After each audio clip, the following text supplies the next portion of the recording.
ஒவ்வொரு வார்த்தைக்கும் ஒரு விதமான புரிதலை அர்த்தத்தை நீங்களாகவே புரிந்து கொள்வது என்பது யாரும் பொறுப்பாக முடியாது. நேற்றைக்கு என்ன சொன்னார்னா, இன்றைக்கு மாலை கட்சியினுடைய உயர்நிலை குழு கூட்டம் நடக்கும். கூட்டத்திற்கு பிறகு அது தொடர்பான முடிவை எட்டி நாளை அறிவிக்கிறேன் என்று சொல்லியிருந்தார்.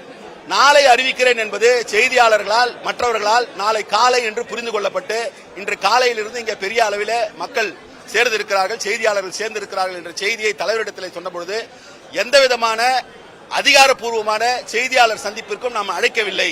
அப்படி இருக்கும் பொழுது அவர்கள் வந்திருப்பது உண்மையிலேயே வருந்தத்தக்கது. அவர்களிடம் என்னுடைய வருத்தத்தை தெரிவித்து விடுங்கள். அது எப்படியோ தவறாக அவர்கள் புரிந்து கொண்டிருக்கிறார்கள். கட்சியினுடைய நிலைப்பாட்டை அறிவிக்கக்கூடிய செய்தியாளர் சந்திப்பு தொடர்பான விவரங்களை இன்று மாலை 4 மணிக்கு அதிலே எத்தனை மணிக்கு செய்தியாளர்களை சந்திப்போம் என்கின்ற விவரத்தையும் எங்கே சந்திப்போம் என்கின்ற விவரத்தையும் குறிப்பிடுகிறோம். அந்த செய்தியாளர் சந்திப்பில் கட்சியினுடைய முடிவை தலைவர் எழுச்சி தமிழர் அறிவிப்பார் என்பதுதான் என்னிடத்தில் இருக்கக்கூடிய செய்தி.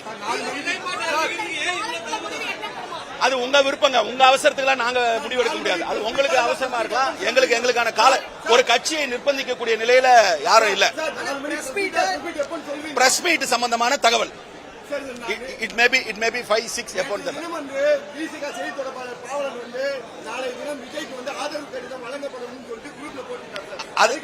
அது அவரை தான் கேட்கணும். திமுக தலைவர்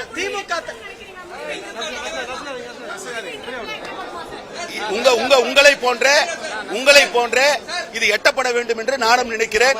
ஆனால் கட்சியினுடைய தலைவராக அவருக்கு இருக்கக்கூடிய நிலை இதில் மிக முக்கியமான காலகட்டம்.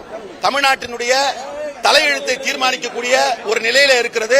ஆகவே அந்த பொறுப்புணர்வோடு இதெல்லாம் அவசரமாக எடுத்தேன் கவிழ்த்தேன் ஒரு முடிவு எடுக்கக்கூடிய தலைவரும் கிடையாது. அவரு அப்படி எடுக்கவும் மாட்டாரு. அதற்கான காலத்தை அவர் எடுத்துக் கொள்கிறார் என்பதாகத்தான் பார்க்கிறேன். எட்ட வேண்டும் என்று நான் எதிர்பார்க்கிறேன். அது எப்பொழுது எட்டினாலும் அவர் உரிய நேரத்தில் அறிவிப்பார். இதெல்லாம் உங்களோட speculation. I can't answer for speculation. இதெல்லாம் உங்களோட இன்டர்பிரேஷன்ஸ்லாம் நான் பதில் சொல்ல முடியாது. அது இருக்கலாம். ஆமாங்க, வெயிட் பண்ணுங்க. அதுக்காக உடனே சொல்லணும் நீங்க நிர்பந்திக்க முடியாதுங்க. அவர் எடுப்பாரு, முடிவு என்னன்னு எடுப்பாரு.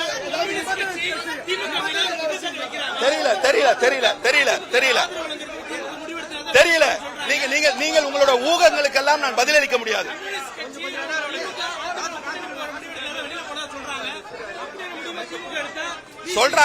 சொல்றவங்க யாருன்றதெல்லாம் உங்களுக்கு தெரியும், எனக்கு தெரியாது.